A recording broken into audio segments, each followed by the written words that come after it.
The Adamawa State Executive Council, during its fifth meeting for 2024, approved the sum of 18.8 billion naira as variation for additional work on the superhighway from FGGC Yola to AA Lawan Junction through Rumde Killa. The emergency meeting, presided over by Governor Ahmadu Umaru Fintiri at the Council Chamber, Government House Yola, also approved over 4 billion naira for the completion of the Jimeta Permanent Stadium. Briefing journalists shortly after the meeting, Commissioner of Information and Strategy, Mrs. Nado Geoffrey Kufoltu, explained that due to the increase in the scope of work on the ongoing superhighway, the council approved 18.8 billion naira, raising the contract sum to 40.6 billion naira. Today's meeting, we talked about the takeoff and issuance of the CFO for the Federal Ministry of Health from the Adamawa State government to give them the space and also irrevocable memorandum of understanding for proper takeoff and issuance of certificate of occupancy for the Federal Medical Center home. This is to help them take off properly and put their things on site. This is for the benefit of the people of Adamawa State when it comes to the health sector. And we deliberated on this, and it has been carried. From the Ministry of Works, the sum of 8,819,827,341 naira 35 kobo was also put in place and also carried for the cost of additional works and variation to the contract for the construction and superhighway for the contract sum of the superhighway from Welcome to Yola via Rumde Killa to AA Lawan Junction in favor of MS Triacta Nigeria Limited. There is a revised estimated cost to this moves to the revised estimated cost to 40,639,675,580.65. And from the Ministry of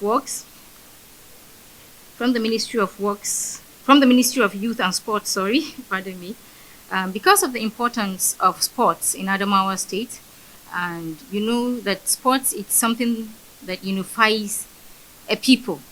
It also brings peace because there will be unity in whatever people do. The executive governor of Adamawa State decided to take up a project that has been in existence from 2013, about 11 years back, and he feels that it is a good project to carry and complete it in his tenure. Therefore, the sum of 4,787,232,579 naira 70 kobo was given as a contract sum for the completion of the stadium, the Adamawa State Stadium. This is given to Messrs. Aaron Nigeria Limited of the Phase 1 of the Adamawa State Stadium Complex project.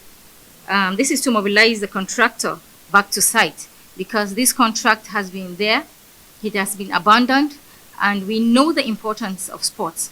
That is why the executive governor decided to approve this amount so that the contractor will come back to site and we would have a befitting stadium which is going to help our youths and unify us as a people and make the youths, more positive towards sports. Therefore, still, the sum of 148,979,194 naira 16 kobo, which is about 75% of the total fees for both stages, and therefore all has been approved by the council so that we make sure that the stadium is put to shape for the use of the youth and people of Adamawa State. Coming from the Ministry of Women Affairs, we also approved the sum of 450 million as grant to the Ministry of Women Affairs from the government. It is a world project and government counterpart fund for participation in the Nigerian for Women project, which has also been approved by the Adamawa State government for the women of Adamawa State. At both ends of the superhighway, both at the ALO junction and of course at the Newman junction. I informed you that we're going to have great interchanges, because there is no how you would have superhighways and then you have abrupt junctions.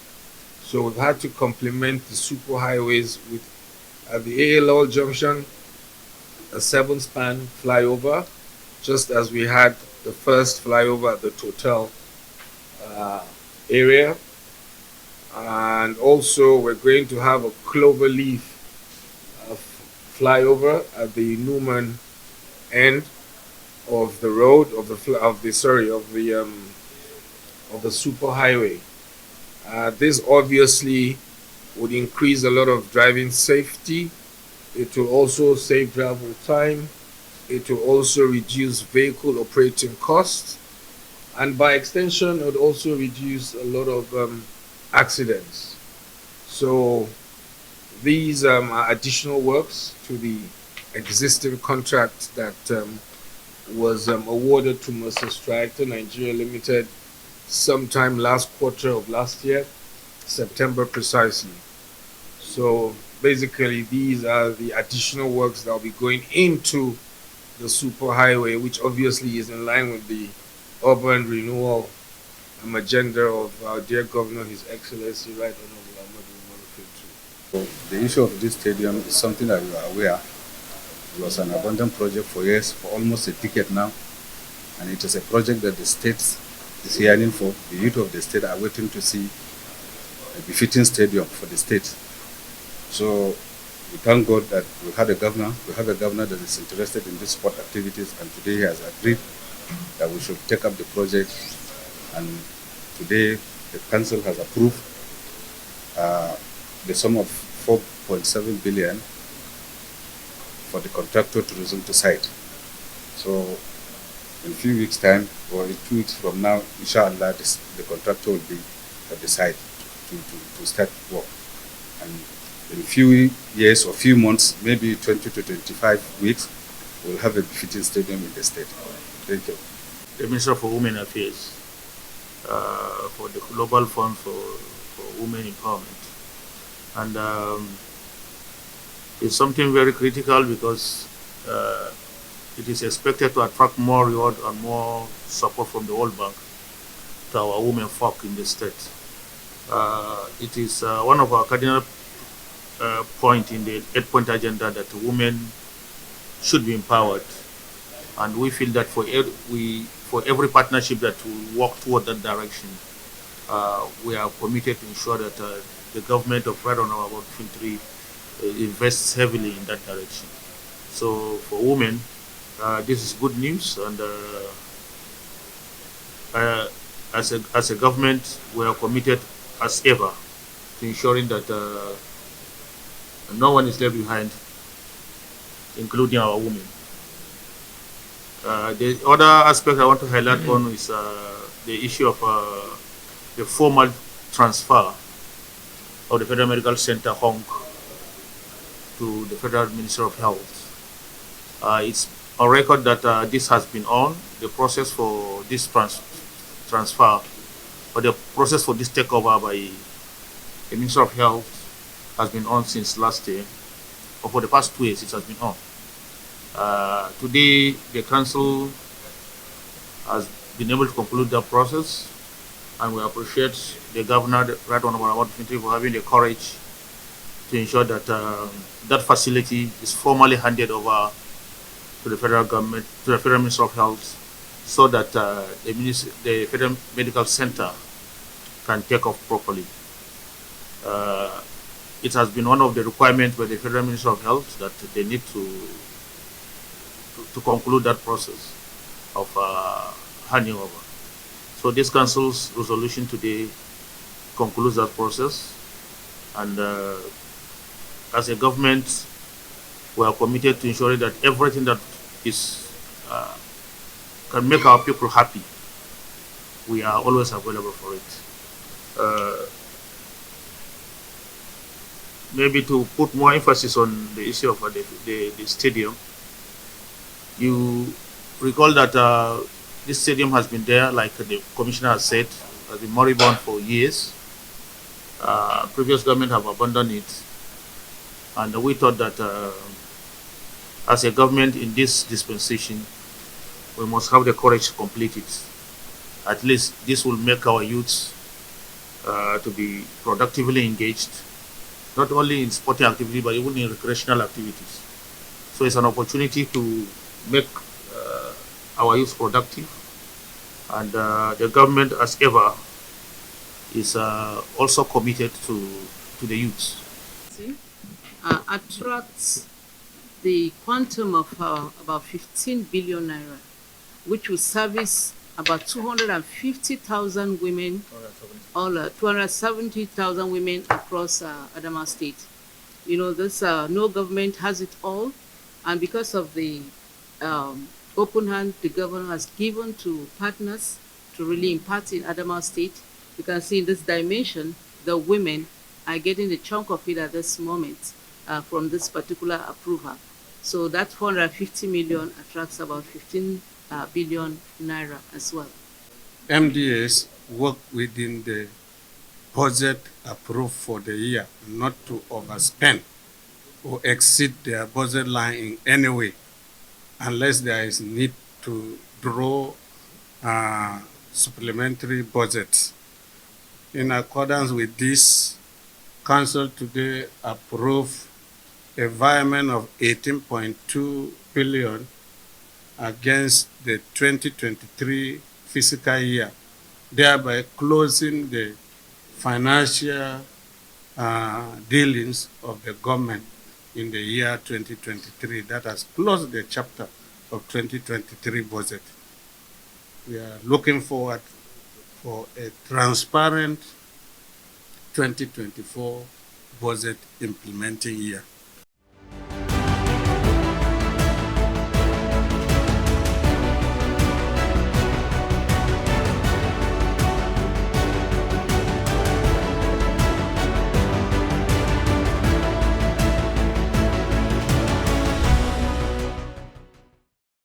In another session, the Adamawa State Executive Council approved the supply and installation of 4 AM and FM transmitters and the remodeling of 4 studios for Adamawa Broadcasting Corporation (ABC Yola) at a cost of over 2.06 billion naira.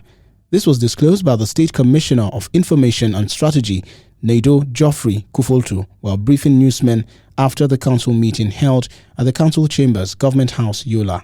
Today, on the floor of the House, there was a approval from the Executive Council to renovate the High Courts A at the contract sum of 1,902,982,906 naira 97 kobo.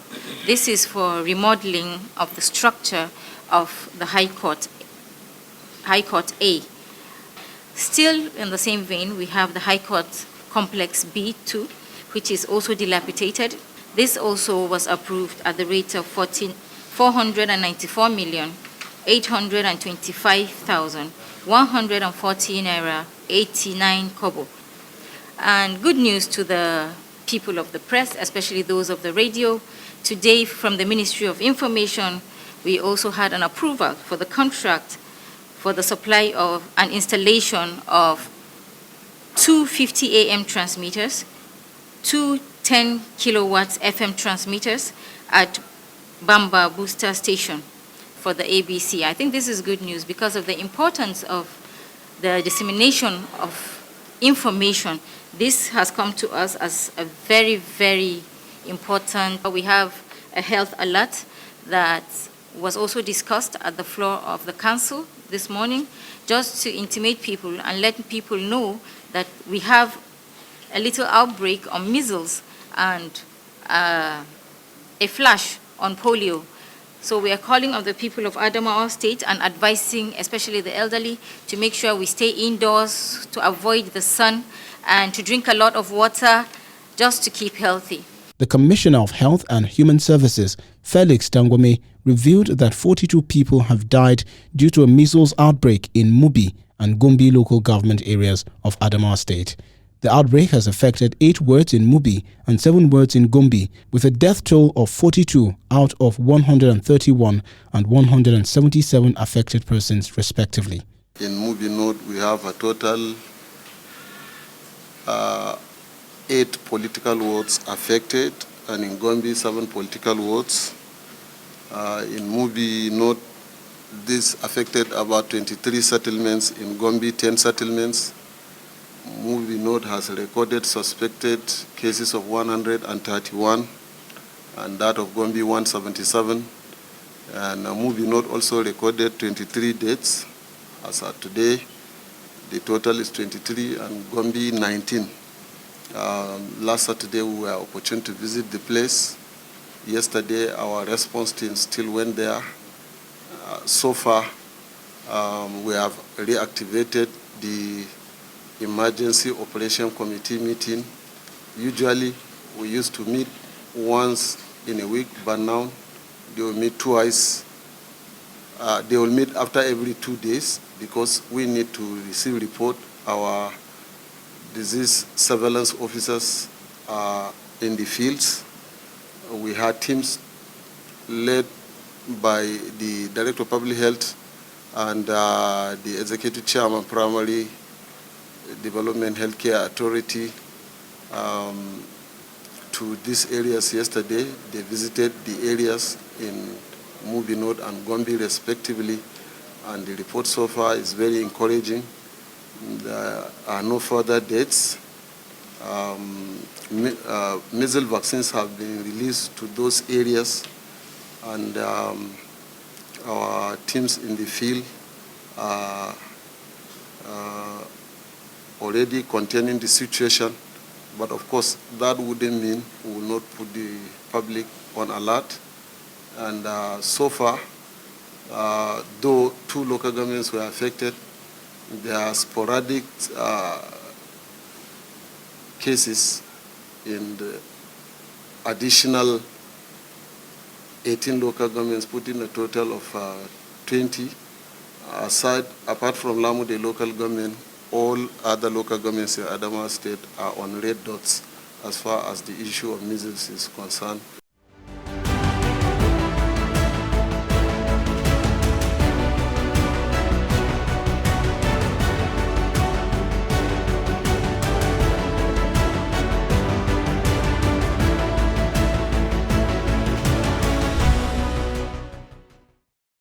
In the same week, Governor Ahmadu Umaru Fintiri advocated for the establishment of an army command in the Numan Federation to address cases of insecurity, particularly the recurrent farmer-herder clashes. He acknowledged the relative peace in the state due to the government commitment and the efforts of security formations, but noted that areas like Gombe, Garkida and the Numan Federation need more security attention. Governor Fintiri made this case while addressing Nigeria's Chief of Army Staff, Lieutenant General Tarid Lagbaja, who, along with other senior officers from the Nigeria Army headquarters in Abuja, paid a courtesy visit to the government house, Yola. General Lagbaja stated that he was on an assessment tour of formations and units of the 23 Brigade Command, which allowed him to interact with troops and assess the security situation in the state. Since my arrival, the Brigade Commander has briefed me on the security situation in Adamawa State, the gaps and the challenges being experienced by the brigade and the Army headquarters staff are already at work on how to address these challenges and mitigate the drawbacks that are being experienced by the brigade. I've been briefed on the security situation around Gombe, Garkida, and the northern Adamawa flank. And also, you have briefed me on the need to put an eye on the situation in Numa. We will take all this into account in reviewing our operational strategy in Adamawa State. This is what I would want to assure you this evening in this courtesy call as the remarks for your comment today to the state. We will go into Taraba. I wish you sojourn, and we will be a good host to you at any time that you deem it fit to come to the state to do your job. This is your state, and we will ensure everything that is needed to host you well is provided by the brigade. And you've been doing very well. You're one of the few chief of army staff that I've worked with as a governor, and I've seen how tremendously you have brought crime and criminality to the barest minimum in this country. It's not easy. The task at hand is so enormous, it's so large, it's expanding every day, and I can see the way you are managing it seems to be very different. I can see a very strategic inroads into the way and manner you are handling the security across the country. And today, even our enemies will attest to the fact that crime has reduced drastically in this country. But we shouldn't go to sleep. We should be on our toes. We should continue to do our best so that our country will be safe, and that will attract investors to our country. And then, by extension, we'll also be taking care of the youth's restfulness in the country. These are my remarks. I intend to visit you in the office to also marshal some of my problems, but you are here. Let me see this opportunity and drop the little matter that I have thought it necessary to intimate this week. But at the larger scale, I will see you in Abuja in the office. But I want to tell you that the brigade, since inception, have been doing very well, and we never get tired in giving them our support.